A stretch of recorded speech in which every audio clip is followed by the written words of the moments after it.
So we are back with more Everlasting Summer. So those of you that because I put up a part earlier during the day, I decided to, what, since I'm kind of a little bit bored and kind of have a day off, I figured, what, maybe I'll try to get this other part because it has to do with the activated carbon with the listen now. But in case if some of you might have missed the other video that I put up, if it's too long, you don't have to watch the whole thing.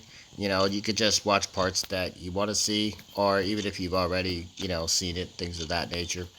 Same with this part here, but let's just say she kind of invited him to her room, and it was all mostly just a ploy to kind of lock him in there for her losing the cards game, kind of things interesting on that. But uh, the route's getting interesting now. So we're gonna see where this is gonna go with this whole activated carbon. My guess is gonna have to do with fire. It was 15 minutes till dinner, and the nurse still wasn't back. I guess just leaving the place like this won't do. She asked me to look after it after all, and who knows what might happen if I leave. Though, who would want to steal anything from here? Except for Alisa stealing activated carbon. But you gave it to her this time, so that's not really stealing. And she kind of asked, actually. I don't know. I opened the magazine again and began flipping through it for the ninth time. The fashions of the 80s weren't that fun anymore. I'm gonna just skip this, because this has no bearing to what's going on. However, there was no one out there. Seems it was just my imagination. Oh, okay. He was hearing someone, but, I like how the game kind of holds off Eula, though, where you never really bump into her at all, other than they just give you little subtle things that kind of happen around this guy.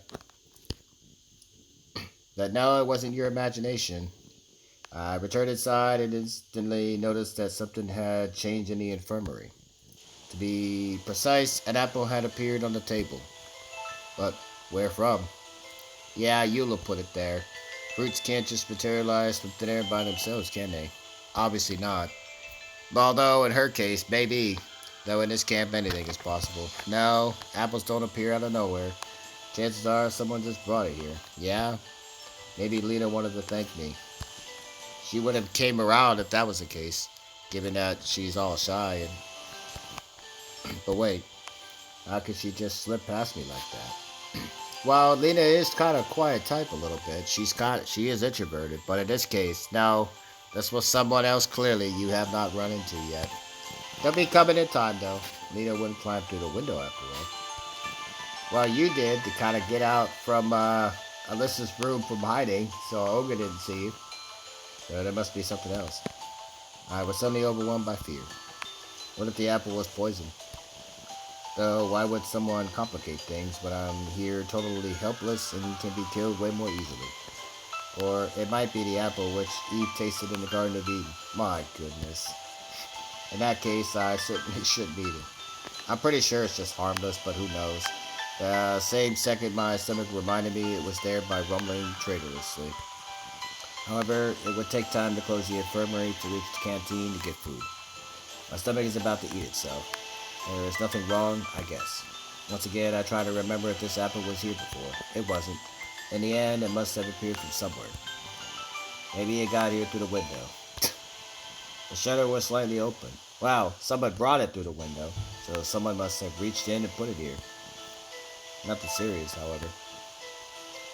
Yeah, unlike the last time, because this choice only affects Eula, so we're not even going to bother with the apple right now. No. Even assuming that this is a normal apple, in any case, I should eat unwashed fruits. Because this thing here doesn't really affect any of these girls here, except for the one. Yeah, just like that.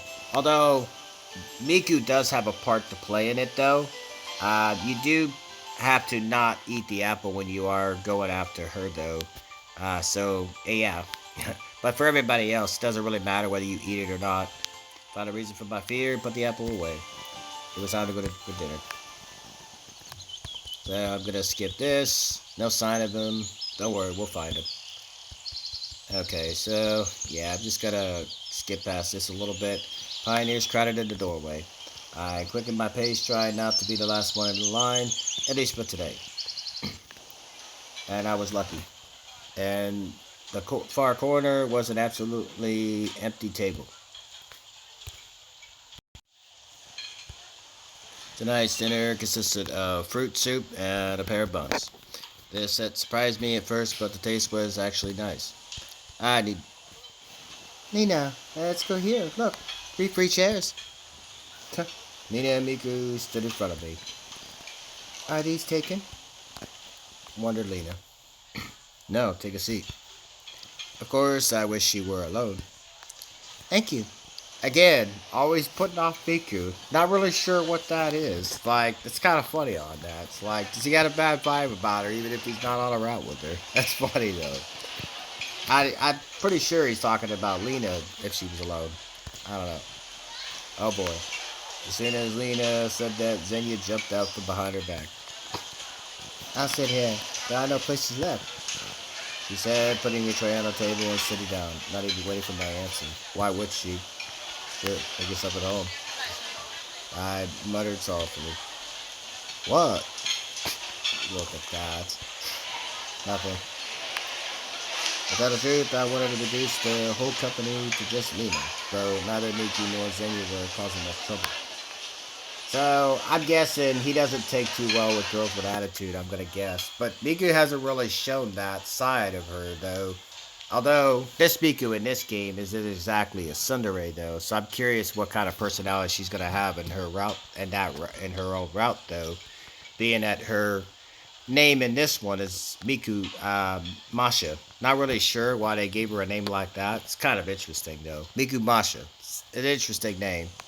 But I guess they switched the name instead of calling her Hatsune, but I guess it kind of makes sense.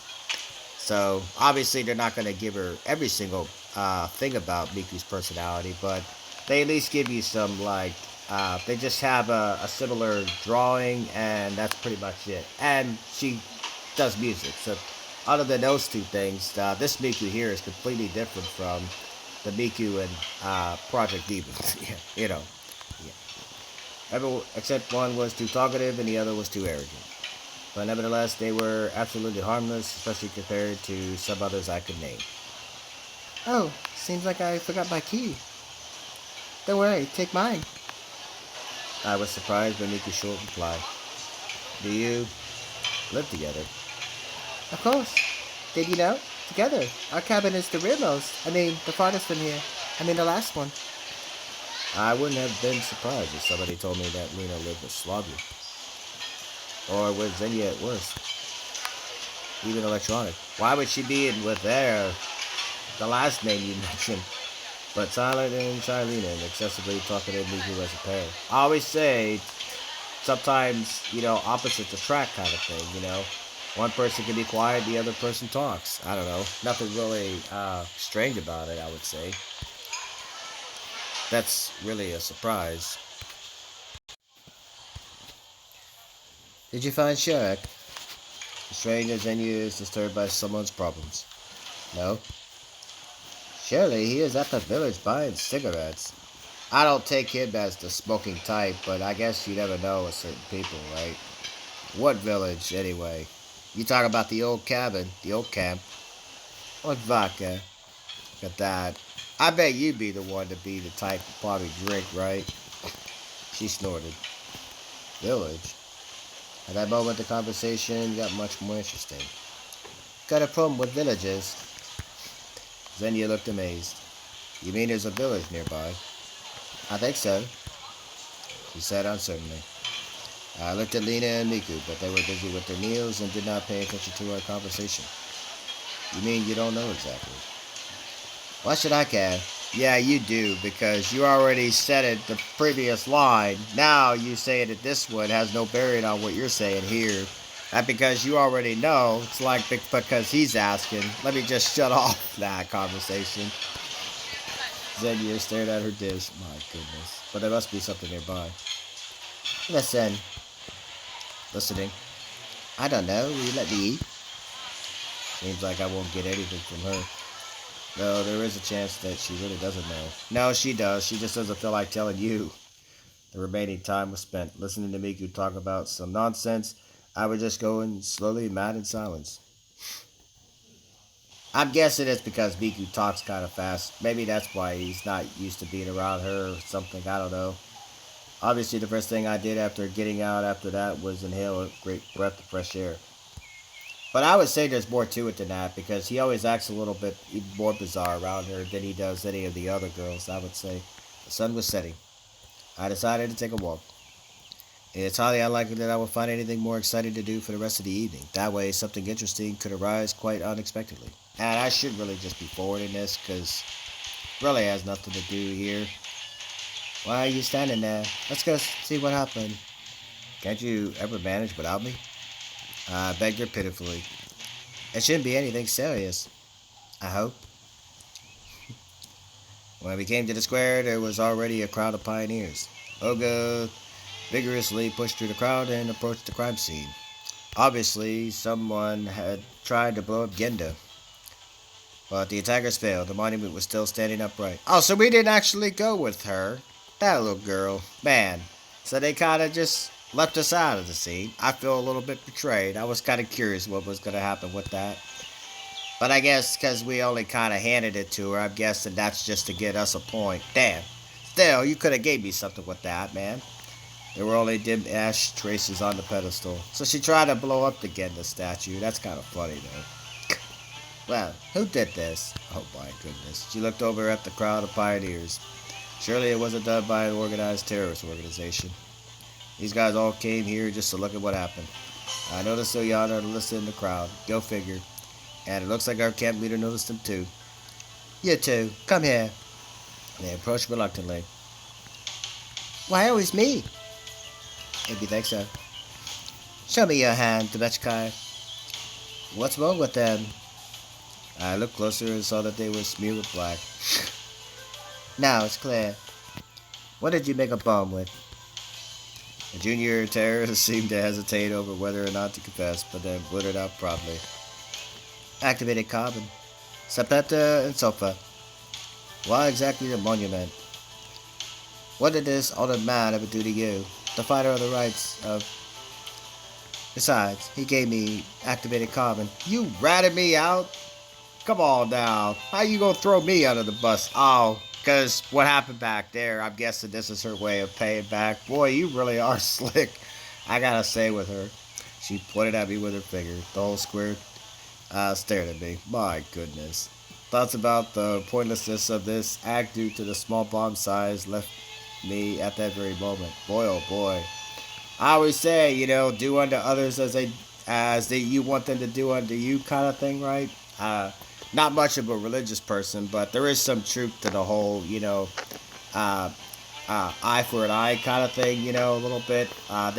There are certain things out there where karma is, I always say karma is kind of a bitch, you do something shitty to me, I'm gonna do something back to you. I don't know. Oh no. She stole it. No, I did nothing. Not really, you did kind of give it to her. Even if he gave it to you, I'm sure that Sonya would never take part in such disgusting antisocial act. I was kind of hoping he would, but I guess not. Yes, exactly. I agreed. My goodness. I could hardly imagine how long she would have kept on scolding Alisa if Electronic hadn't popped out at that very moment shouting. It's kind of interesting how they're going back and forth. Makes me curious how they're even going to grow a relationship with us kind of back and forth what they're doing with each other. It's like kind of interesting how it's going. I found it. Everyone turned towards him. He held a boot in his hand. Here. Electronic boastfully shook it over his head. It's Shurik's boot. Okay, calm down. Tell us in detail where you found it. In the forest. On the way to the old camp. Whispers ran among the pioneers. Old camp? The old camp? Are you sure? Absolutely. What's so special about this old camp? Pretty much where Eula is that you won't really get to bump into yet till it's time. Well, at least until I clear everybody's route anyway. I joined in the conversation. It's nothing special, really. She stammered. One of the Soviet legends tell the story of a young camp leader's ghost living there. Come on, Bone. She fell in love with a pioneer, but he rejected her, so she killed herself. You know, it's kind of funny with this a little bit. What he's saying here plays a little bit into Lena's route. Yeah, her bad ending. It's the only route in this game that I do know a little bit about. That's because I looked up some other stuff I shouldn't have been doing beforehand before I even started playing the game. And that's kind of where I saw her ending from. Her bad ending, I should say. Yeah, so I'm good on that, guys. I don't know. I just can't deal with that. And her good ending anyway, I would say Lena's anyway is better. That's just my opinion, though. She committed harikiri with a butcher knife. You with a smile, my goodness. Next day, that boy was hit by a bus. You know, it's pretty funny if that actually happened to somebody. I could actually picture her coming out with this kind of grin, like something bad just took place, and then this face you get with this character. It's like, how does that work? It's like, you're wrong scene here. It's like, you should be sad. Like, I don't know. Ayana ran out of the crowd. Bus. I refrained from asking about the route number. The science doesn't acknowledge the existence of ghosts, so we have nothing to be afraid of. Anyway, somebody should go there. Suddenly, the crowd started to thin out. Oh god, to meet you another. It's almost night. Maybe tomorrow. I turned around and saw Slavia and Lena. What if at night something happens to him? No, today, right now. By the way, where is this place? Electronic roughly described to me the directions and told me the story of the old camp. Camp leader looked at me attentively. If you think that you're the only man here. I looked around the area. Well, he's technically not the only guy. Just the only main one that you come for, anyway. The other two, I guess, they're not as reliable. I find that funny on that. And everybody else, the other guys you see once in a while, they're just NPCs. They're not really important. Electronic was quick to flee. Go figure. I said they want to walk in the woods alone. You will when the time comes. If you ask me, I would. Obviously, I already know what choice I'm going to go with here. It's just like, this choice was much more easier than some of the other ones that I've done. But still, last time it was Slavia, so this time we're going with Alisa. I'm curious how that goes. And the bitch Kai goes with you. It was as if Olga had read my mind. Why's that? Oh boy. Well, who tried to blow up the monument? And as if that wasn't enough, who also tried to slander Semyon? She said it in such a voice that Alisa did not dare to argue. My goodness. Happy now? Good lord. She blurted once we were left alone. What do I have to do with this? Was it me who tried to blow up the monument? Alisa grunted and turned away. I'm not going anywhere with you. Oh boy. Wow. Gee whiz. Oh, please don't. Great then. Excellent. We stood silently for a while, not looking at each other. Good lord. I dared break the silence first. Is that all? Oh, what? Well, that you wanted to tell me. Yes, that's all. Do you mind then if I inquire why you tried to blow up the monument? I was bored. Good lord. See, we just blow things up out of board. You know what? I burned paper a little. Look, you know, small pieces of paper. Nothing really to it. Just something about the smell. But, I don't know. I probably wouldn't go that far with it, though. But, with this girl, who knows, you know. I mean, I guess we all do things a little bit, right? When we're a little bit bored, sometimes. I don't know if fire is one of them, but, I mean, maybe. Or make it a little bit of a bomb, blowing up a little statue. I guess that might be something. Right. Blowing it up would have definitely cheered you up. Alisa seemed reluctant to go with me. As for me, however, I decided to find Shurik after all. It wasn't him who interested me the most, but the abandoned camp. For some reason, I had a feeling that I might find out something there. You will on your own time, just not with her. And I really did not like the idea of going alone at night. So, you scared then? Are you daring me? She gave me a sarcastic smile. Oh no, I'd never. Good luck if you're staying then. I turned around and started walking in the direction where the old camp should have been. Alisa caught up with me at the forest edge. Wait up. I'm going with you. Why did you deign to change your mind all of a sudden? I asked ironically. You don't need to know. I kinda already do, but it's kinda hard to figure you out at times, isn't it? She snarled and handed me a flashlight. That was quite worse. I don't know what I would have done there alone in the dark if it wasn't for Alisa. Electronic had told us the old building was built right after the war. It looked like a kindergarten or like a barracks. I expected it and definitely could hold a few pioneers in today's camp. It had been abandoned for about 20 years. The night forest was completely unlike during the day. Just a couple of hours ago, it seemed like just a small grove where even a blind man wouldn't get lost. However, as the darkness fell, the trees seemed to grow. I was going to pick this up a little bit. We walked slowly, Alisa a bit ahead, and me in her wake, trying not to fall too far behind. She acted too self-assured to a fault.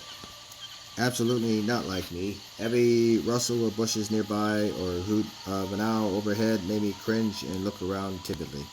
Of course, it was obvious that there was not much to fear here. The local woods weren't likely to be teeming with wild beasts. It seemed there were no people at all in this world, apart from those in the camp. However, the fear was there on the instinctive level, and I tried to walk carefully and to stay as watchful as I could. A valor. Discretion is a better part of valor, after all. Alisa stopped suddenly. So suddenly that I nearly bumped into her. Now where? What, well, straight ahead, I guess. Are you sure? I tried to figure out the directions.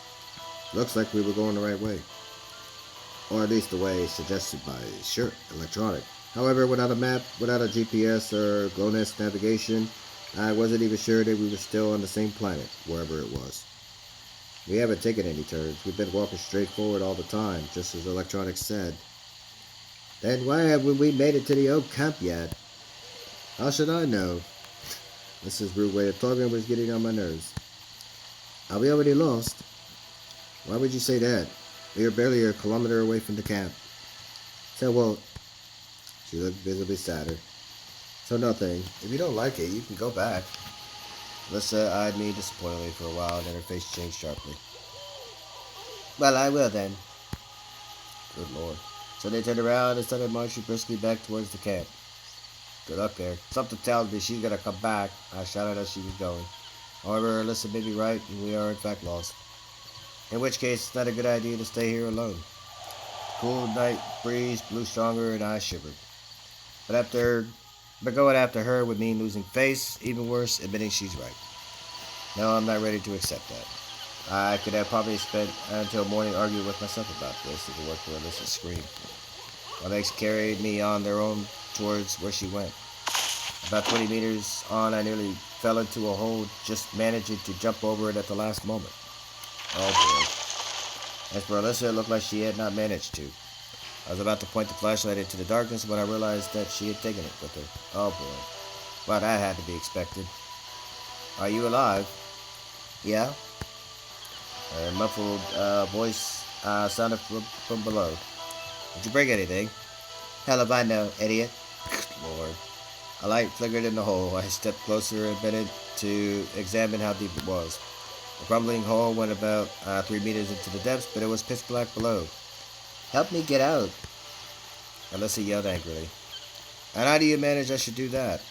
I don't know. Think of something. Well, what do you see now? Describe it. Well, it's sort of a tunnel and... Nah, just a tunnel. A tunnel? That's weird. Come on, get down here. Is that the best idea you got? I'd rather run to the camp for a rope. You're gonna leave me here alone? Alyssa's voice lost much of its impudence. But you're alone down there anyway. Hey! She cried out loud and directed the flashlight right into my eyes.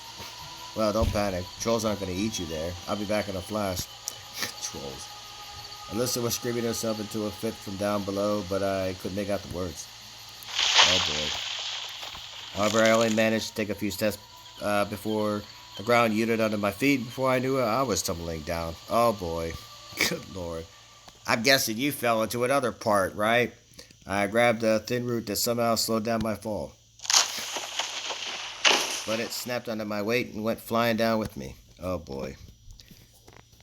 It's kind of interesting how they came down through here. You're alive. Huh. Well, that was different. We came here through Slavia. We saw it outside of the cabin, which was kind of interesting. Here, we actually fall through. I barely opened one eye as I felt a searing spotlight upon me. Put it away. Alisa was squatting next to me, looking at me in a nervous manner. Any limbs broken? I don't know. I moved my hands and feet. Everything seemed to be fine. Given the height, I was pretty lucky to make it down alive. I barely managed to stand up and examine the crash site. Indeed, we were in some kind of long corridor. There was some kind of heavy wiring all along the walls and lamps encased in heavy metal holders attached to the ceiling. In any other situation, I would have guessed that it's a subway service tunnel, but it was hardly likely that Sovietnock had already reached such a level of infrastructure. Where are we? I don't know, but we have to get out of here. Climbing the crumbled wall was hardly an option. In fact, I was wondering how we even survive a fall from such a height. Well, it seems that we've got to find an exit somewhere else. How do we do that? Alisa asked, slowly turning pale. Not a single trace of her usual arrogance remained on her face. Well, I guess there's got to be an exit here, right? Probably. But which way do we go? Now, that's a good question. First glance, it seemed like a good idea to head towards the camp, at least in the direction I thought it was. But I hadn't seen anything there that resembled an exit from the catacombs. And that means that we should rather try the opposite direction. Give me that. I snatched the flashlight from Melissa's hand and pointed its light into the darkness. That way. Oh. You know, almost in the CG here, she almost kind of resembles Slavia, but not quite. It's like different. The only thing that gives it away that he's here with Alisa is the fact that her hair's, the, her little ponytail she has, the way her hair is. But I don't know, it's kind of interesting how this CG looks. We're slowly proceeding forward with Alisa keeping a firm grip on my hand. In other circumstances, I might have been surprised, embarrassed, or even rejoiced. How should I know? Right now, I was just eager to get out of here as soon as possible. My bruises from the fall were aching. The blood was pulsing in my head like a heavy pendulum. Even the flickering spotlight that kept illuminating the same cement walls continually wasn't exactly raising our morale. Damn, there's also Shurik. What? Why did we go into the night forest in the first place? To find Shurik. Oh, just forget him. Damn. We might have fallen down here just like us. Of course, Alisa has a point. This wasn't exactly the best time to engage in a search mission. If we don't manage to get out, there would be a search mission for us instead. But I couldn't just take my mind off of this thought. It was as if Shurik was standing right before my eyes, giving me a reproachful look. Okay? Look out! Alisa yelled. I almost crashed into a massive metal door. A biohazard sign immediately caught my eye. This means that we're at a bomb shelter. I mumbled under my breath. Yeah, I've heard of something like that. You have? Why didn't you mention it before? How would I know it'd be important? I guess you're right. Fine. I grasped the door's wheel and pushed it as hard as I could, trying to turn it. The rusty metal grate refused to budge. Stop slacking. Help me. Alisa hesitated a little, but then grasped the handle and started to pull. Finally, we managed to turn the wheel and the door open. It was hard to mistake the room we entered for anything else. It was definitely a bomb shelter. Cabinets full of gas masks and dry rations, lots of equipment, bunk beds, and air recirculation systems. There was everything one would need to survive a nuclear war. Well, at least to survive the first blast. Alisa clenched my arm even tighter. What is it? What? She blabbered under her breath. I'm scared. What are you scared of? Indeed, what of? We tumbled down into an abandoned bomb shelter. Now we're wandering here in the dark, trying to find an exit. Oh yeah, nothing to be afraid of. Those thoughts made me squirm, and I instinctively drew nearer to Alisa. She didn't say anything. She just blushed a little and turned it back to me. Well, in any case, well, we have to keep searching for an exit. Well, there's another door. Indeed, there was a door on the far wall, just like the one that we came in through. However, no matter how hard I tried to open it, it was stuck. Need some help? No, it's jammed for good. I glanced around the room trying to find something that would work as a lever and noticed a crowbar in the far corner. Great. Alyssa gave me a blank stare. Watch it. However, I still couldn't move the handle an inch even using the crowbar. Totally exhausted, I flopped on a neatly made bunk and gave a sigh. Come on, phone. Jeez. We have to walk back. But we just came from there. Alyssa seemed to regain a bit of her self-control as well as her usual rudeness. Well, you can stay here if you want. There's water, ration kits, probably the radio's still working. She looked at me spitefully but said nothing. My whole body ached terribly. It was only now I tried to relax that I began to realize how badly. A deep wound on my leg was bleeding profusely, my hands were heavily bruised, blood was sticking in my hair. And are you okay? I asked Alyssa, either just out of curiosity or because I was really worried about her. For some reason, a little bit laggy. And it took her some time to answer. Not really sure what that was about. How could we be okay in a situation like this? Well, I mean that. I pointed to the wound on my leg. Oh, cried Alyssa. We need to sanitize it urgently. No need, I'll survive. Oh, stop. We must do it. You'll risk getting it infected, and then I'll take your leg off. My granddad lost his leg that way in the war. Alyssa looked truly concerned, and I decided not to argue. What war was your dad in, I wonder? Okay, but it's kind of a long way to the infirmary. Hang on. She smiled and started to rummage through the cabinets. Well, then she said granddad, okay. Was he in World War II? Is that the case? I don't know. There was a fair chance of finding some kind of medicine in a bomb shelter. And soon enough, Alyssa pulled out first a kit with a triumphant book. Look. Okay, hold still. Well, I'll try. Treating the wound with an iodine-soaked cotton swab felt like the touch of a red iron. I clenched my teeth hard and hissed with pain. Oh, come on. It's not that painful. It is. Maybe you should try it yourself. It was easier with my other wounds, and soon enough I looked like a leopard, all covered in brown spots. Thanks. Don't you think that there was anything special? We just had to treat your injuries. Alyssa snorted and turned her back to me. But you're blushing. Why is that? Sure. Is this game's way of, like, okay, because they were arguing back there. It seemed like they were kind of going backwards, right? Is this going with her, this game's way of, like, you know what? Okay, they were getting a little bit separate, but we got to find a way to put them back and see if we can get this relationship going. Is that what that is? Not really sure what to think of that. Because it kind of did seem like they were taking steps back a little bit. Like, they seemed like they were making some progress, and all of a sudden, like, she put him back over there just out of, I don't know, just for losing a card game. And then he gave her the activated carbon because he wasn't where she thought he was going to be. So she kind of did that, and then, I don't know, they end up in this spot. It's kind of interesting. Even a short rest have definitely been good for me. Well, shall we go? Alyssa clenched my arm, walking close in step with me. We headed back slowly, carefully looking for a hole in the ceiling. The tunnel seemed endless.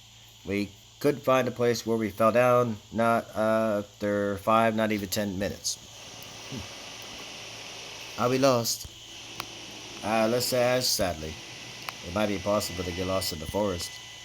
It just came to me that that's exactly what we'd accomplished half an hour ago, so to refrain scaring her even further, I continued with confidence. But this is a single straight tunnel. You can't get lost here. So where are we gonna end up then? My words didn't seem to calm Alyssa down enough. We'll get out of here. There's always an exit. Really? Of course there is. The workers that built it somehow got back up to the surface, didn't they? Yeah, I guess. It appeared that she was trying hard to look as bold as usual, but it wasn't turning out well. In the dim light, it was evident that Alisa was shivering. A look of extreme exertion was plastered on her face. Fine, let's move forward. In a few minutes, I noticed a hole in the door. This is where I'm gonna have to make some choices, so I'm just gonna... What's down there? Hell if I know. I kneeled and pointed the light downwards. Damp ground, some kind of rail tracks. Must be a mine. Alyssa looked at me questioningly. Of course, we could easily step the hole, but my instincts insisted that we wouldn't encounter anything good proceeding down the tunnel there either. There would be either a dead end or yet another jammed door. On the other hand, it was naive to believe that we would find an exit in the mines. We could give it a try. In the worst case, we'll just come back. It's low enough to let us climb back up later. Her face took on an accepting expression, then Alyssa turned away from the light and quietly said, "If you say so." I think this is where I'm going to have to make some choices pretty soon. Alyssa didn't utter a word as we descended into the mine. She just walked next to me, clenching my hand so hard I started to worry. "Are you alright?" "No," she said quietly. Saying that it can't be okay, but how are you holding up?" "Fine," she replied with that indifferent voice. That's good, because I really wanted to say, because if you go nuts too, it's going to be a massacre. Because we will find an exit. We'll definitely find one. Yeah. It seems she wouldn't last much longer. We should go faster. I quickened my steps and we reached the fork a couple of dozen meters. Okay, so, which way? Alyssa seemed to have completely disconnected from the outer world and didn't worry about what would happen to us or how we could leave this place. Well, let's think. To the left or to the right? And what if we get lost? I decided to put a mark on the wall in case we get lost and return to the spot again. Soon a large cross scratched with a stone decorated one of the beams. So, now we're ready to go. I kind of already know what to do here, but I'm gonna not save it just yet, but I'm gonna do two different things going through here that I did not do during Slavia's route. I am gonna go left, keep doing that, but I'm gonna do it off screen, come back and go the way you're supposed to go, because with Alyssa here, we're not really gonna run into Eula right now anyway, because we're with someone.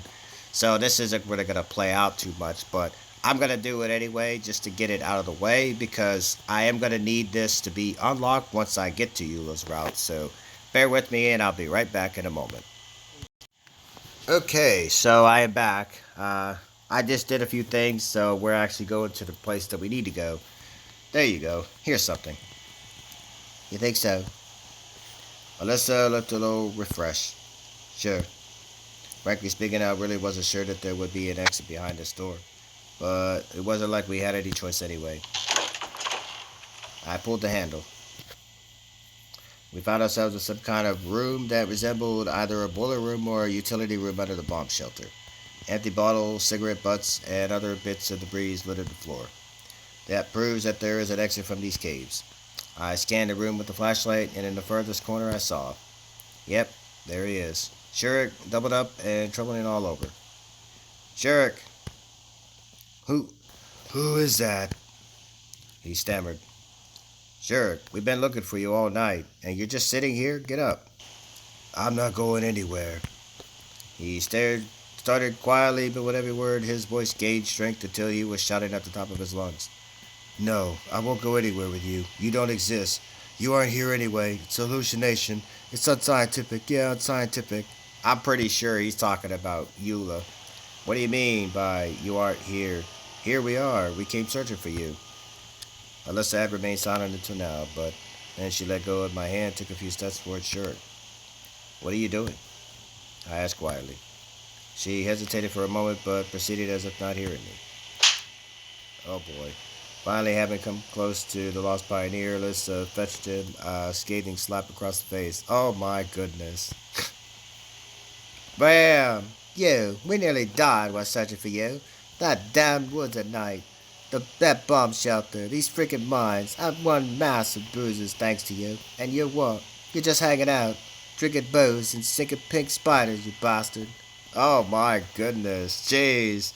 I mean, I didn't expect this kind of scene, but I mean, the last time he came here with Slavia, he had this kind of look, but I mean, I didn't really expect her to do that. That's kind of funny, though. Not really sure if that's really the right thing to do, but I don't know. She clearly don't want to be here, though. Stared at her with a bemused look. I mean, it might snap about him is what's going on with the thing. Now then, get your ass up and move. No. He began to whisper quietly. No.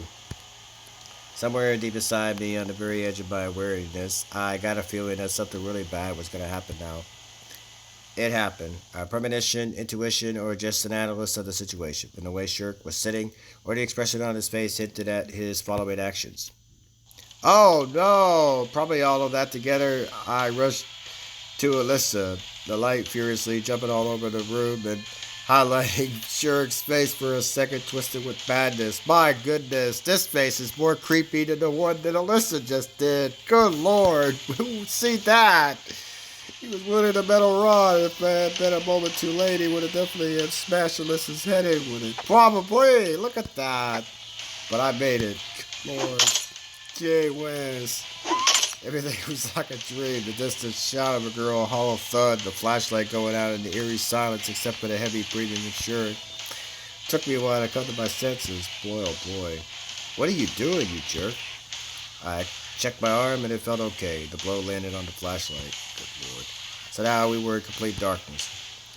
You won't get it. Won't get me. Shurik's hysterical laughter was quickly fading away in the distance. Hey, where are you going? Get back here now. Won't get. The yell vanished into the distance. What a freak. I tried to fix the flashlight in the darkness. No way. Shurik had smashed it into pieces with his rod. Then I suddenly thought of Alisa. Are you okay? I heard a quiet sob, and at the same instant I felt her embrace hugging me tightly. Oh boy. Okay. It's all over now. Everything's fine. Well, in fact, nothing was fine, but I needed her to get a grip on herself. Otherwise, we stood no chance of getting out of here alive. I tenderly caressed her head. Oh boy. I wonder Alisa cried. Is that a funny thing? Maybe in different circumstances. A lot of just kind of, the blood kind of rushed to her head, but that back there, man, that was kind of creepy, I gotta say. I'm scared. That's okay, I'm scared too. I noticed the strong and sudden transformation in Alisa. Well, what the heck? Anyone would be scared in these circumstances. Moreover, she's a girl. But why aren't I scared? No, not scared. Why am I still able to keep my mind clear and speak sense? I don't know. Might it be because I have to worry about more than just myself? Maybe. Okay, come on. We have to get out of here anyway. Hold on, just a sec. Said Alisa quietly, and the room became illuminated by the dim flicker of a lighter's flame. Where did that come from? The statue. She forced a gentle smile and handed me the lighter. All right. I quickly swept my eyes over the room, searching for something that could be used as a torch. There were some tattered rags and a rod among the debris on the floor. One of the bottles contained some liquid that smelled like industrial alcohol. Huh. For better or for worse, in a minute I was holding something that resembled a flaming torch in my hands. I don't know how long it will last, so we gotta move quickly. Where to? Alyssa seemed to be returning to her senses. Let's go back. At least we'll reach the bomb shelter. For one thing, there's light there. She gave me a quiet nod and took my hand. And this is what I'm going to call a part. Well, a lot happened there. I didn't expect to go over the 40-minute mark, although the last part I kind of did as well. So you always say you never know how these parts are going to go a little bit. There's always a little bit of reading. But as I mentioned at the beginning, you don't have to watch the whole thing. Some of you don't have to. But it is there. You can watch bits and pieces if you can. Or just choose whatever you want to see them, you know. Okay, so other than that, it's getting interesting. That was kind of fun a little bit. This was definitely, I would say, a little bit better than when he came down here with Slavius. But we saw the whole thing play out, though, when we went to Slavia. That's the only thing about it. You saw the old camp outside before you even went in there. But this was actually a little bit, they kind of speeded it up a little bit, getting in here point. But the Shurik thing really took the cake in this part. It's kind of like, okay, you could tell, like, he ran into Eula. I'm guessing she kind of freaked him out, and that's kind of why he's, like that. That, I don't know, I just kind of laughed when she kind of slapped him, though. I didn't really expect that. That was a little bit funny, but alright, guys. So, other than that, this is definitely the last part I'm doing for the night. So, hope you guys enjoy either way the other part that I put up previously. Until then, I'll see you guys next time.